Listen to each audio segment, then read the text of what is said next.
Greetings all, Shane Bruce, Resto Mod, Daisy, and hey, an exciting day today. You're looking at something you'll probably never see again, and that is all the bits and pieces that make up a Daisy Model 21 double-barreled shotgun. Yeah, we got a pair of them in the shop from one of my customers, and we're going to go through them and see if we have any issues with missing parts or broken parts, see how the guns are running, and see if there's any potential for any improvement in performance or modification of said weapons.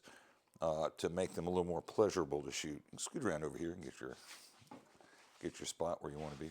First thing we're going to do is take a look at our little picture up here of our parts list. That is the total amount of information on the World Wide Web about a Daisy Model 21. There's no disassembly pictures. Nobody's done a disassembly of this gun.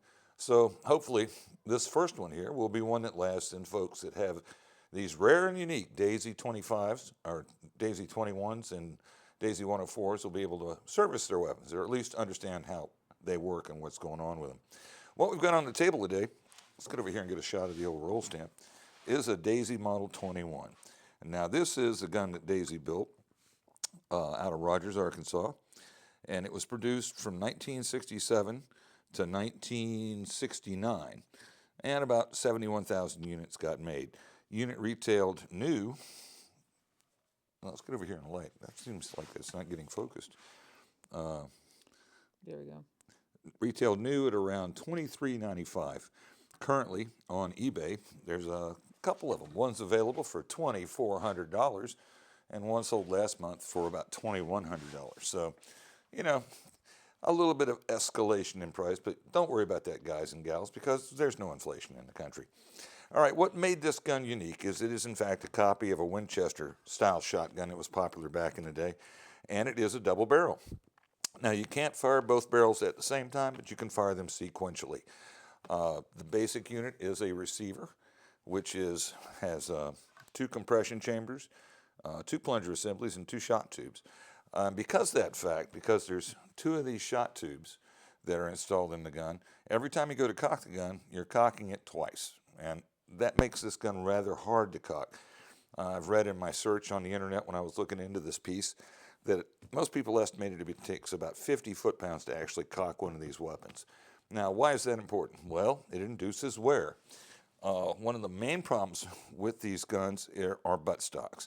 This particular buttstock I believe to be a repro buttstock, but you'll notice that if you're throwing 50 foot-pounds on it every time you cock it, that's a lot of stress for this little section here, and they're prone to cracking as a result of that. Now, this is a repro unit, and it's supposed to be a bit stronger. It's certainly stouter than other ones I've seen by Daisy. It feels like it's actually a solid component. So that's one thing you need to look for on these guns is lateral cracks. If you see one of those, that might be an indicator that you might have issues with it if you intend to shoot it. But they're rare enough to where most people don't shoot them. They were equipped, even these late model mid-60s guns were equipped with the old style Daisy 50 round shot tube. It's got the typical retention spring system here.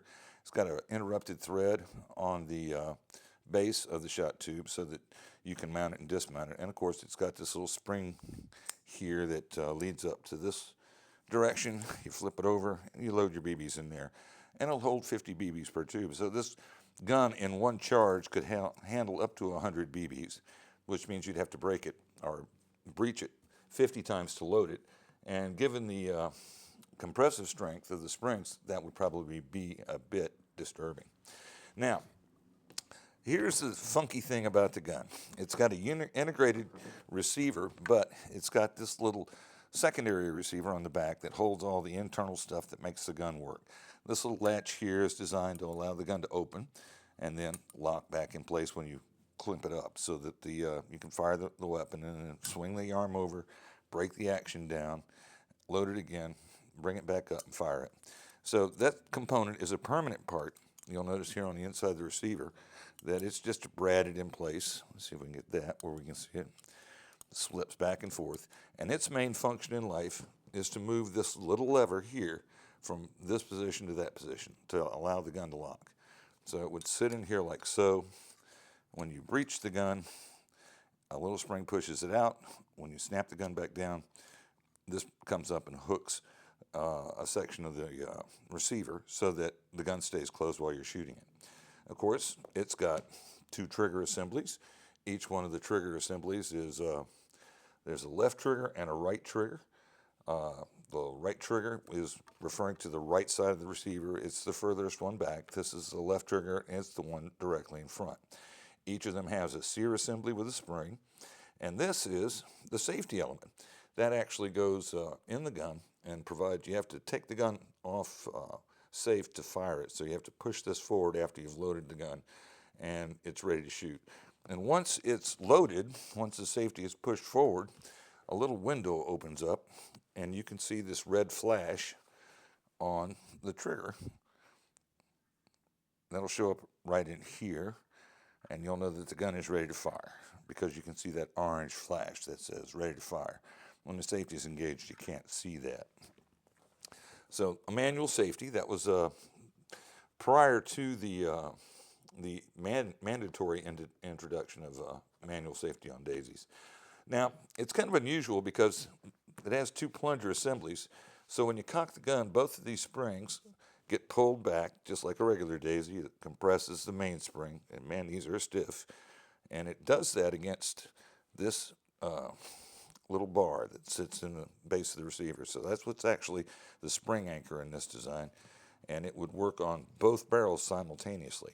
So that's quite a bit of spring pressure heading to the rear, which is why the guns are so hard to cock.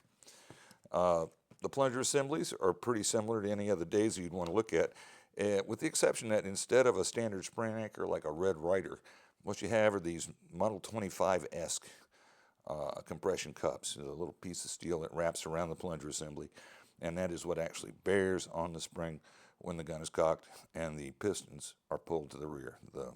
These tabs are pulled to the rear. Another oddity about it is because it's a double barrel, you'll note that the bottoms of the plunger assemblies are slightly canted at an angle. That's so that the mechanism that draws them to the rear can engage them, because it is a double barrel.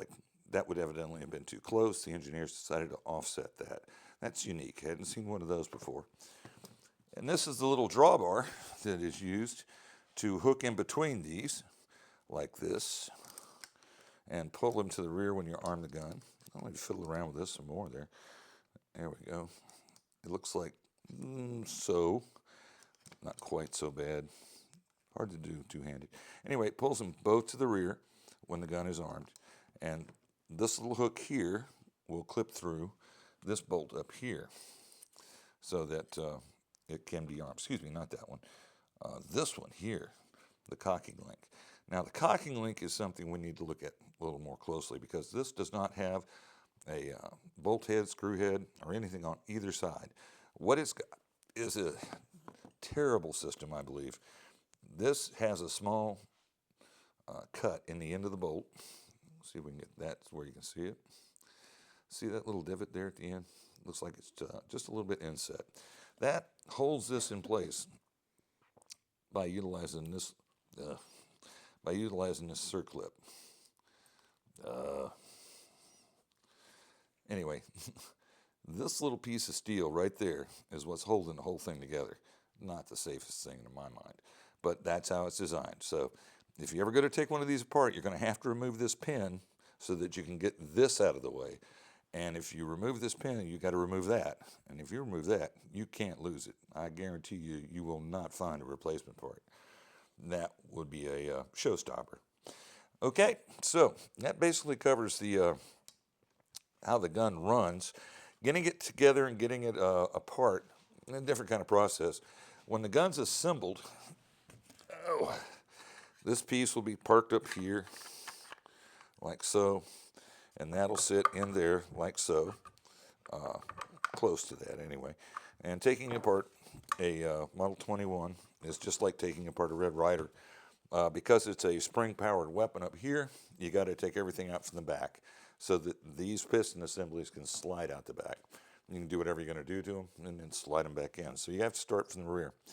I'll do a more detailed video on when I get this cleaned up, and I'm going to run some tests with different springs and different compression system, different compression cup, different abutment washer, so that we can find out if we can get any more speed or the same speed the gun's running at, which is about 250 feet a second, out of a reduced power spring set. So it isn't such a bear to cock and still fun to shoot. That's the objective. Also would reduce wear and tear on components and reduce the possibility that we might damage the buttstock by continued further use. Because there's 71,000 of them got built, but there ain't but a handful around right now, and they are god-awful expensive. So anyway, that's what the bits and pieces are all about. You too can get your own. If you have a Model 21, you get one of these parts lists from J&G, or there's a couple of other internet sources that have some exploded diagrams. They don't tell you how to take it apart and put it back together, but at least they give you an idea what's hiding out inside. Let's see. That's about it. 71,000 built, brand new. They were $23.95. Only built 67 to 69. A pretty cool little item. Well, that's all we've got for you tonight, kids. This is Shane Bruce with Rest of My Daisy, signing off.